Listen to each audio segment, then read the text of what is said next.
You like anime? Due to YouTube circumstances, all our anime reactions are over at the Goosh, which is our Patreon. Over 3,000 of them. Link is in the description. A partial list is in the comment section. Bring your balls.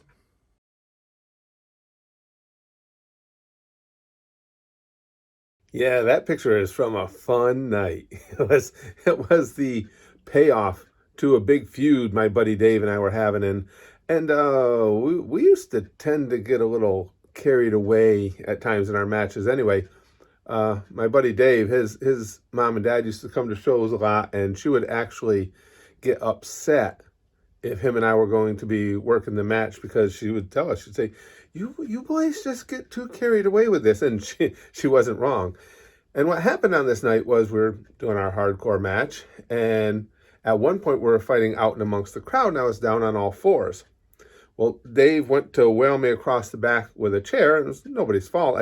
I moved unexpectedly. I didn't know what he was doing, so I moved as he was aiming, and the side of the chair just annihilated the back of my head. So all that blood you see in that picture is actually coming from the back of my head, and it was just everywhere. It was just running everywhere. And so Dave saw it was bad. Initially, he was concerned for me, and he got in my ear and he said, "Hey, dude, that's pretty bad. Do you want to bring it home?" And I'm like, "Nah, it's not a tough guy thing. I've been doing hardcore matches at that time for over 20 years. It's happened before." In other words, what I'm trying to say, it wasn't that big a deal. So then it becomes a joke. Now Dave is dragging me around the outside of it, around the whole building. We're beating each other up. And at one point he gets in my ear and he says, "Hey, the back of your head looks like a sideways vagina. It has lips." I'm like, "Okay, that's hilarious." So at one point I said to him, "Why don't you have a Coke and a smile, bitch?" And I picked him up and I threw him through a soda machine. That became the infamous soda machine incident. Some people weren't happy about us throwing somebody through a soda machine. I thought it was great free advertising. It got a lot of attention. But on that night, we also, we didn't honestly do it. Another guy got his nose broke because they had called everybody out from the back to try and get a handle on this. And as they came out, we had a spot set up with one of the guys who was kind of on the green side, where he was going to be up on the ring apron to give Dave a chair.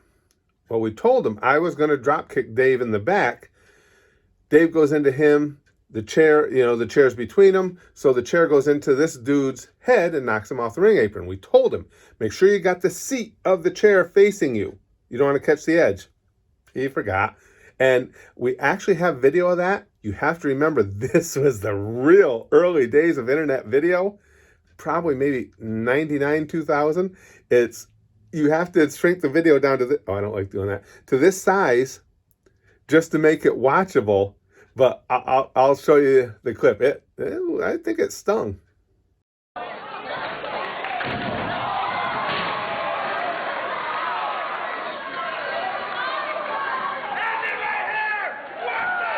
So anyway, that match, it was violent. It was rough. I make jokes about it, but I honestly did have a really good time. By the end of the match, the blood loss was pretty severe. I was feeling more than a little bit woozy, but it was fun.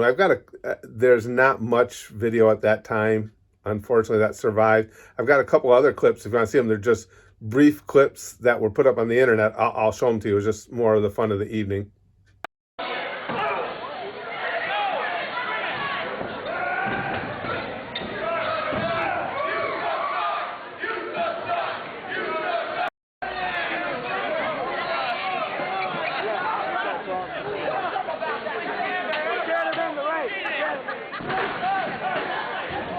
But here's where the whole "did I eat a bunch of people" thing came into play. Now we get done with the match. They had a paramedic back there, and he says, "Okay, we gotta get you to the hospital and get this closed up." And I'm like, "Nah, I'm not going to the hospital." Hated going to the hospitals to begin with.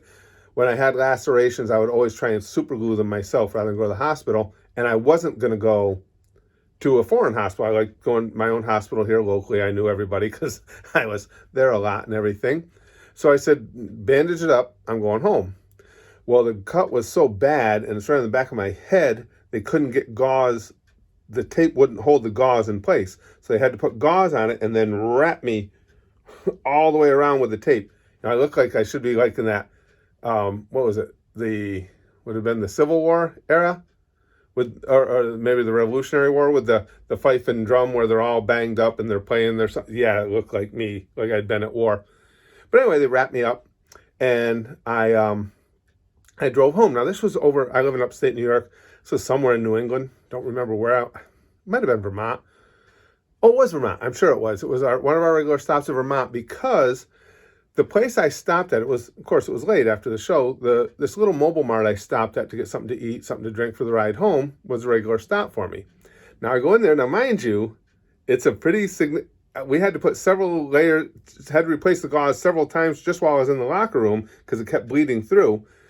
So it was pretty nasty. And now I'm all bandaged up and everything. So I go into this convenience store, little gas station convenience store, the young guy and young girl working there, nobody else in the store, had to be like midnight, 1 a.m.